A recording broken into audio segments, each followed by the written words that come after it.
There are two kinds of animals in this world, predators and prey. No one watches a leopard chase down a gazelle and denies that the gazelle has a right to use its hooves and horns to protect itself from the predator. But there are people in this room tonight and all across the country who would deny that same right to self-defense to other human beings.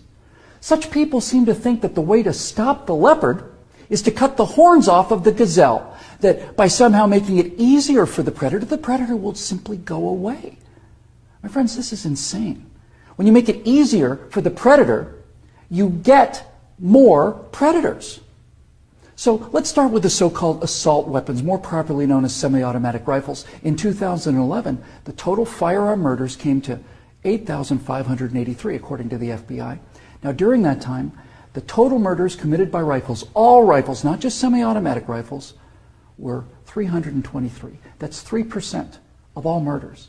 Hammers and clubs kill half again as many people as rifles. Hands and feet murder twice as many. And knives kill 5 times more Americans than all rifles combined.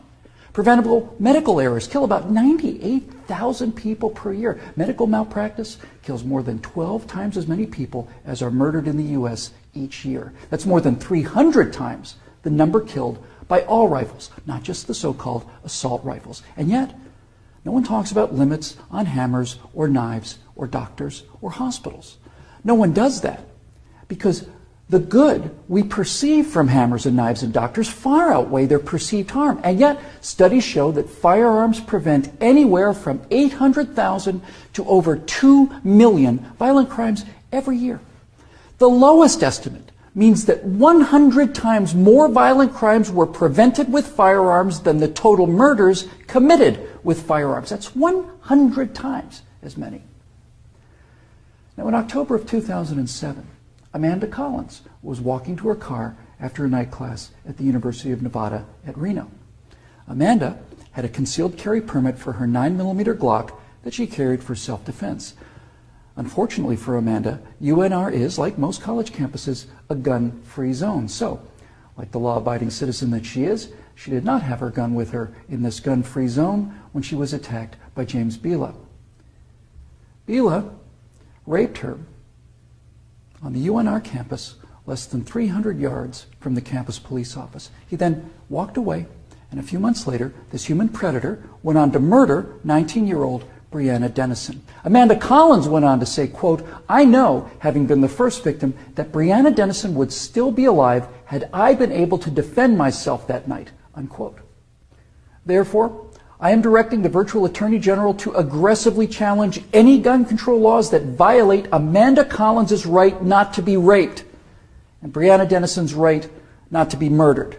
You're not forced to abandon your First Amendment right when you enter Chicago or New York, or your Fifth Amendment rights when you walk onto a college campus. As virtual president, I will veto on the spot without hesitation, but with a great deal of pleasure, any and all attempts to destroy any of the Bill of Rights, of the Constitution of the United States of America.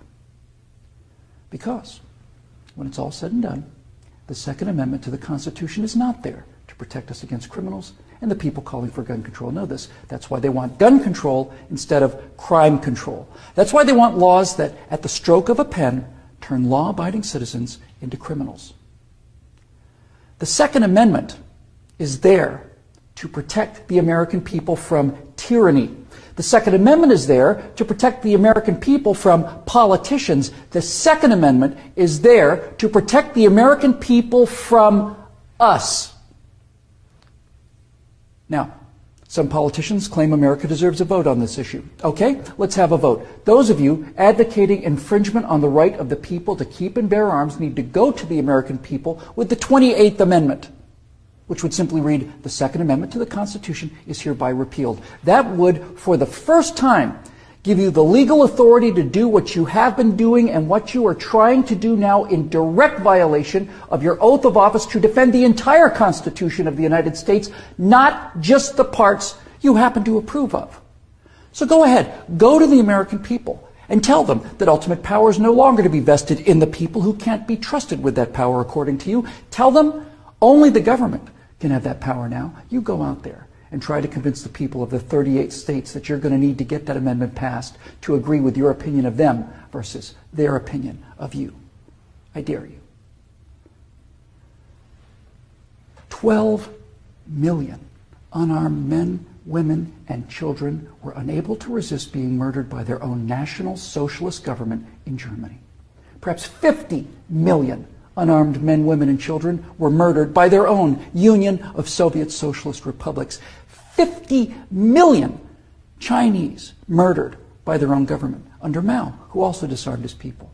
And in Cuba, and in Vietnam, and in the killing fields of Cambodia. Now you say that can't happen here? You say we're protected? By what? By the Constitution that you're in the process of destroying? You are in violation of your oaths of office by so much as introducing this legislation, let alone passing it.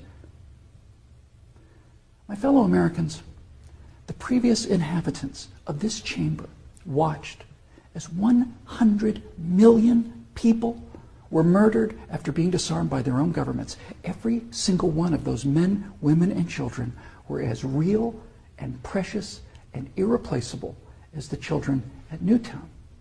And I tell you here and now that I will be damned if I will let that happen to the American people.